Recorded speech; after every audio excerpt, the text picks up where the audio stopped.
So welcome back to our YouTube channel guys. आपण आलो आहे बीबीचा मकबरा बघण्यासाठी. आता वाजलेत बघा 6:15 आणि वातावरण बघा एकदम सनसेट व्हायला आला आहे. आणि मी तुमच्यासाठी स्पेशल आलो आज दाखवायला बीबीचा मकबरा. हे बघा इथे आल्यावर सगळ्यात आधी तुम्हाला तिकीट्स काढायचे. तिकीट्स आहे 20 रुपीजला. इथून तुम्ही जाऊन घेऊ शकतात किंवा तिथं स्कॅन केल्यावर पण तुम्हाला तिकीट काढता येतं. त्यानंतर हे बघा इथून आपल्याला आतमध्ये जायचं आहे. आतमध्ये बीबीचा मकबरा. So let's go. स्टार्टिंगचा व्ह्यू बघा गाईज, खतरनाक व्ह्यू आहे बघा. तर तुम्हाला दिसण्याहून तर वाटतच असेल की हे हुबेहूब कॉपी आहे गाईज ताजमहलची. कारण की शहाजहाने जसं त्याच्या वाईफसाठी ताजमहल बनवलं होतं त्यालाच बघून औरंगजेबच्या मुलाने त्याच्या आईच्या आठवणीमध्ये हा बीबीचा मकबरा बनवला आहे. तर इव्हनिंगला मी इथं आलो होतो गाईज आणि हे बघा असा व्ह्यू आहे. इथं सुंदर व्ह्यू आहे. इथं फोटोशूट पण खूप छान येतात, व्हिडिओज पण बनवले जातात. तर इथं तुम्ही आलात का नक्की कमेंटमध्ये सांगा. आणि हा बीबीचा मकबरा बांधण्यासाठी त्यावेळेस 7 लाखाचा खर्च आला होता. आणि हे बघा structure as it is same तसंच आहे ताजमहलसारखं. याचा परिसर बघा आणि हा सनसेट बघा.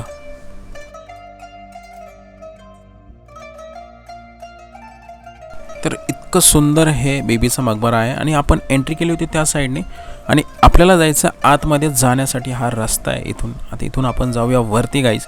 वरती गेल्यावर आतमधला जो परिसर आहे तो मला मी दाखवतो. Let's go. इथून आता जायचं आहे वरती आपल्याला. चला. जसं आपण वरती येतो, वरती आल्यानंतर असा व्ह्यू आपल्याला बघायला मिळतो एकदम भारी. आणि हे बघा माझ्या बॅक साईडला बीबीचा मकबरा, त्याचा फ्रंट साईड. आणि हे बघा एक तर सॅटर्डे होतं, सॅटर्डेमुळे गर्दी तर खूप असते. तुम्ही वीकडेमध्ये ट्राय करा गाईज, त्यावेळेस इथं गर्दी खूप कमी असते आणि तुम्हाला निवांत सगळ्या गोष्टी बघता येईल. हे बघा तुम्हाला दाखवते मी आतमध्ये. आणि हे स्ट्रक्चर खूप जुनं आहे. आता जसं तुम्ही बघताय आतमध्ये काम पण चालू आहे आणि खूप लोकांनी या गोष्टी कवर केल्या नाही आहेत. सो मी तुमच्यासाठी घेऊन आलो आहे तुम्हाला दाखवण्यासाठी. इथून आपण वरती आलो आहे आणि आता आपल्याला जायचं आहे आतमध्ये साईडला. याच बीबीच्या मकबऱ्याला लागून खूप मोठा परिसर आहे. जिथून आपण एंट्री केली त्यानंतर याच्या फ्रंटच्या साईडला इतका मोठा स्पेस आहे. इथं झाडं वगैरे खूप आहेत आणि इथं पावसाळ्यात तर खूप भारी वाटतं गाईज. आता तरी उन्हाळ्यात आलो आपण, तुम्ही ट्राय करा पावसाळ्यात या, एकदम भारी व्ह्यू मिळेल.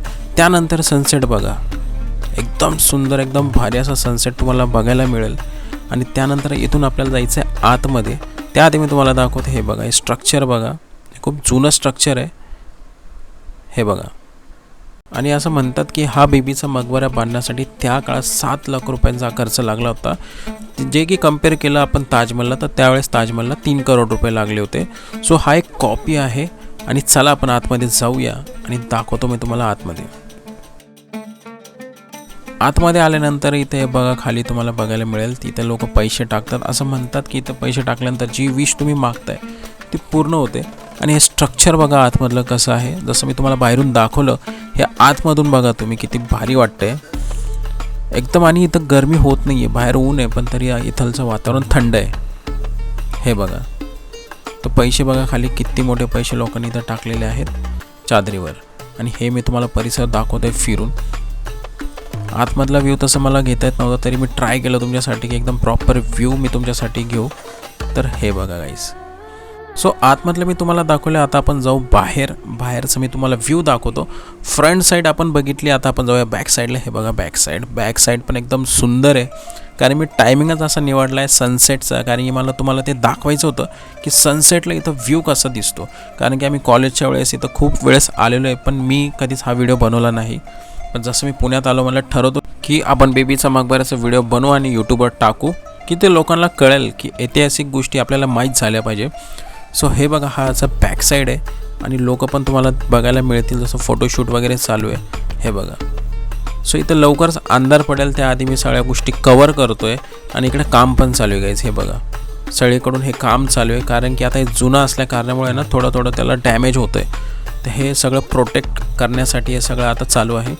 आणि बॅक साईडला पण तिकडं खूप मोठा स्पेस आहे पण आता काही दरवाजे बंद आहेत त्या कारणामुळे ना मला पलीकडे जाता येत नाही आहे. कारण खाली जसं उतरलो ना आपण तिकडं खूप मोठा एकरचा एरिया आहे, तो पसरलेला आहे खूप मोठा.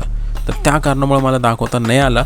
नेक्स्ट टाईम इथं आलो तर हा व्हिडिओ आपण नंतर कवर करूया, म्हणजे जो काही स्पेस आहे तो मी तुम्हाला दाखवेल. आणि हे बघा हा जो दरवाजा मी तुम्हाला सांगतो हा बंद आहे. इथून हा जो रस्ता आहे ना पहिले चालू होता पण आता हा बंद केला आहे काही कारणामुळे. जेव्हा तो चालू होईल तेव्हा मी तुम्हाला नक्की दाखवेल. आणि एक नंबर बघा व्ह्यू बघा गाईज, फक्त तुम्ही व्ह्यू. जो खालचा जो ओपन स्पेस आहे तो तुम्हाला मी दाखवतो. हे बघा तिकडे पहिले जाऊ शकत होतो पण सध्या आज तिथं जायला अलाउड नव्हतं की काय माहीत नाही, पण सगळं बंद होतं. नाहीतर आम्ही इथं याआधी आलो होतो, खूप वेळा सगळ्या गोष्टी चालू होत्या. पण ठीक आहे, आपण नेक्स्ट टाईम या गोष्टी कवर करूया. आणि जसं मी तुम्हाला सांगितलं, आतमध्ये गेल्यावर हे बघा हे सगळं काम चालू आहे, तरी मी इथं आलो होतो. आणि हे बघा हे सगळ्या छोट्या छोट्या इथं जागा आहेत. हे बघा जसं बघायला मिळतील तुम्हाला, हे आतमध्ये आहे सगळं. जसं की तुम्ही तिकडून क्रॉस करून आले की इथून हा रस्ता आहे आपल्याला. आणि हा होता ओव्हरऑल बीबीचा मकबरा. आणि इथं मी फ्रंटला आलो आहे. हे बघा इथं फाउंटेन आहे समोर. आणि जर तुम्ही या शहरामध्ये येत असाल, औरंगाबादमध्ये, ज्याला की आता छत्रपती संभाजीनगरने ओळखलं जातं, तर ह्या प्लेसला नक्की व्हिजिट करा. एकदम सुंदर आहे, एकदम भारी आणि एकदम चांगला अनुभव येईल तुम्हाला. आणि इथं फोटोशूट एक नंबर होतो, व्हिडिओ एकदम भारी येतात. फॅमिलीसोबत आले तर इथं या. तिकीट्स इथं 20 रुपीज आहेत फक्त, आणि जास्त दूर नाही आहे. सिटीच्या फक्त 7-8 किलोमीटरच दूर आहे. सो हे बघा एकदम सुंदर असं स्ट्रक्चर, सगळ्या ऐतिहासिक कालीन ह्या सगळ्या गोष्टी आज पण आपल्या शहरात आहेत. तर ह्या गोष्टी आपण सगळ्या बघितल्या पाहिजे, व्हिजिट केल्या पाहिजे.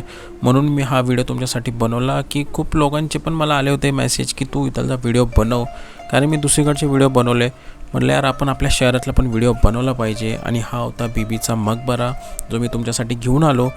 ज्या लोकांनी हा बघितला नसेल, हा त्यांच्यासाठी माझा व्हिडिओ होता. कारण खूप सगळे व्हिडिओ मी बघितले, प्रॉपर व्हिडिओ कुठलाच मला दिसला नाही. सो हा तुमच्यासाठी मी एक व्हिडिओ बनवला आहे गाईज. कसा वाटतं आहे आणि हा प्लेस कसा आहे नक्की सांगा. इथं आले की निवांत वेळ तुमचा कसा जाईल ना हे तुम्हाला कळणार पण नाही. इथून तुम्हाला निघू वाटणार नाही बाहेर, इतका भारी हा प्लेस आहे, एकदम भारी गाईज. तर असा हा ओव्हरऑल बीबीचा मकबरा आहे. याला दक्कन ताजमहल पण बोललं जातं, कारण की हा हुबेहूब कॉपी आहे ताजमहलची. पण आपल्या शहरामध्ये इतक्या सगळ्या गोष्टी आहेत, तर म्हणलं चला आपण दाखवूया. सो गाईज माझ्या शहरामधलं हे बीबीचा मकबरा तुम्हाला कसा वाटला मला कमेंटमध्ये सांगा. अजून मी खूप काही व्हिडिओ तुमच्यासाठी आणणार आहे, तोपर्यंत हा व्हिडिओ आपला बघा. आणि इथलं स्ट्रक्चर बघा. एकदा जाताना मी तुम्हाला एकदा स्ट्रक्चर दाखवतो आहे, कारण की परत इथं माझं लवकर येणं होणार नाही. पण तुमच्यासाठी मी आलो स्पेशली. हे बघा एकदम भारी परिसर आहे. आणि पावसाळ्यात असा दिसतो ना, सिरियसली एक नंबर. पूर्ण हे जे ना सगळं हिरवं होतं, या गोष्टी सगळे गवत वगैरे झाडं, एकदम भारी व्ह्यू वाटतो इथून गाईज. सो हा एक ओव्हरऑल एक बीबीचा मकबऱ्याचा व्ह्यू होता. आणि आता इथून आपण जाऊया खाली आणि घेऊया आपण एक्झिट. आणि जाताना बघा इथं लाईट्स कसे लागतात, संध्याकाळी इथं ना लाईट्स लावतात, तेव्हा इथलचा व्ह्यू एकदम भारी दिसतो. तो मी तुम्हाला पुढे दाखवणार आहे. चला आपण जाऊया पुढे. तो हे बघा गाईज संध्याकाळचा व्ह्यू, लाईटिंग, असं वाटतं की पिक्चरमधला सीन आपल्याला बघायला मिळतो. हे बघा जसं संध्याकाळ होते ना, इथं असा लाईट लागतो आणि एकदम भारी वाटतो हा बीबीचा मकबरा. सो हा एक होता बीबीचा मकबऱ्याचा व्लॉग. हा व्लॉग तुम्हाला कसा वाटला नक्की कमेंटमध्ये सांगा. आणि आपल्या चॅनलला आले असाल तर आपल्या चॅनलला सबस्क्राईब, फॉलो करा, लाईक करा, कमेंट करा. आणि नेक्स्ट व्लॉग मी कुठं बनवू तो पण मला कमेंट करा सगळ्यांनी. आणि आपल्या चॅनलला सगळ्यांनी फटाफट सबस्क्राईब करून घ्या.